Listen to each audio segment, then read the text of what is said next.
Hey guys, a Night Owl's book review here. Today I'm going to be reviewing Three Souls by Janie Chang. Here's the album. It's on the Kindle Paperwhite 2015 edition, I think. Anyways, the book was published in 2014 by HarperCollins and involves a girl named Lei, and she's from a very well-to-do family in China between 1910-ish to the 1930s. And the beginning of the story takes place at her funeral, which she attends basically as a ghost with her three souls, the yin, the yang, the hun. And each part of the soul makes a different part of her, basically personality-wise. And she realizes at the funeral she can't go into the afterlife to get reincarnated, so she has to figure out what to do to go into the afterlife and how she has to help those in the living world with however she caused them pain or whatever situation she directly or indirectly put them in, how she has to fix it before she can go into the afterlife. So basically, they she has to replay her whole life from the time she was a little girl until the present to figure out what she needs to correct and how she needs to correct it. So it starts off, that enters part one. There's three parts to the book. Part one deals with her young age to the time she gets married, basically. And it talks about how in high school, or I guess their equivalent of high school, that she was a very good student, top of her class, always did the good grades. She pleased her father, she pleased her family by bringing honor, and won all types of awards. Well, towards the end of her high school career, she wants to go to college, but it's kind of a hit or a miss in the novel whether girls were able to attend the college at the time. Not so much that if they weren't accepted, but if it's their parents' will. Because it's a very uh, man oriented society. Like the father usually makes all the decisions in the family, and there's no argument with them, usually, if they decide something. Well, her father doesn't want her to go. He wants her to stay home for a little while and eventually just gets married. During this time, there's a lot of political upheaval between the traditionalists of the Chinese government and the new formed communist regime. And during this time, while she's still in high school, she falls in love with a poet. And the poet has communist ties, and he's kind of a controversial figure, though the father never really looks directly down upon it.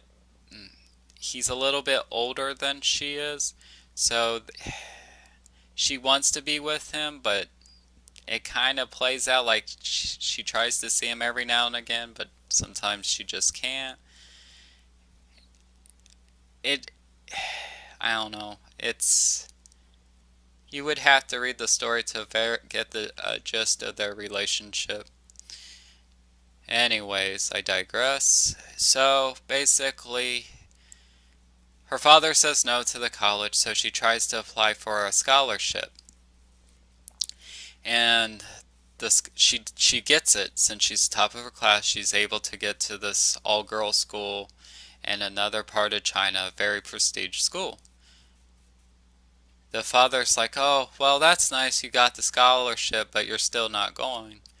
This infuriates the daughter. This is when there's more tension in their relationship, and she has three sisters, I believe, and two brothers.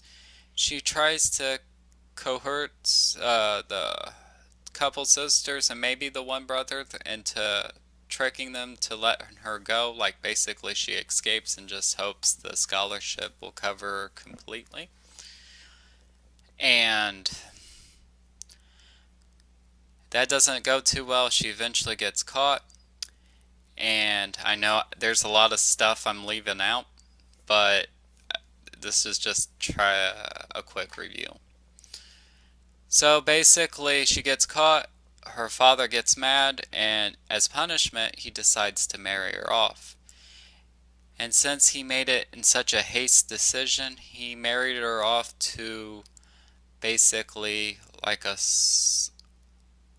poorer class of people or family than their own, and in a smaller town from what she was accustomed to. And that's what basically leads to part two is with her married life.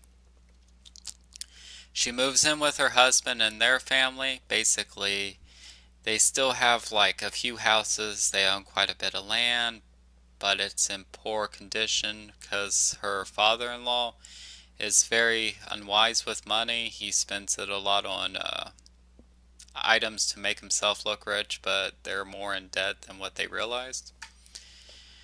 And she talks about married life. Her husband's very nice to her. She doesn't love him though, which is kind of sad, but she's nice to him. They don't fight or anything. The husband's very gentle, very shy, very soft spoken, very courteous. And there's a few things that happen in between, and she basically has a daughter. And she's talking about life as a mother now. There's a lot of talk about what's happening in China with the communists and the traditionalists fighting over each other. A lot of warfare, a lot of political turmoil. And she talks about how that relates into her life. And then, basically, she meets a few people from her past, situation changes, and it just kind of goes downhill from there. And part two basically ends with her dying, or you learn how basically she does die, and she herself learns. And part three is basically you're brought back to the present. I mean, it's still in the 1930s, but the present for her. And she's trying to correct the actions and her mistakes, but she can't, since she's a ghost, she can't interact with people. She can't move objects. She can't talk to anybody. Then she realizes she can go into people's dreams.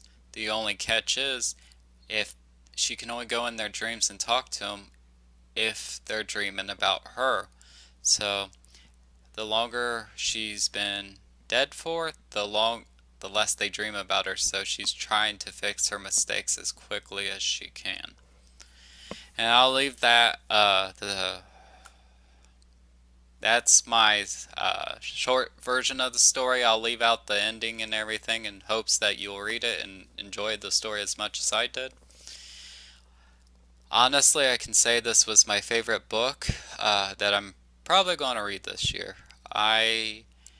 See, I don't see any chance for any other book that I'm currently is on my to be read list that will even come close to this. I enjoyed the story from the beginning to the end.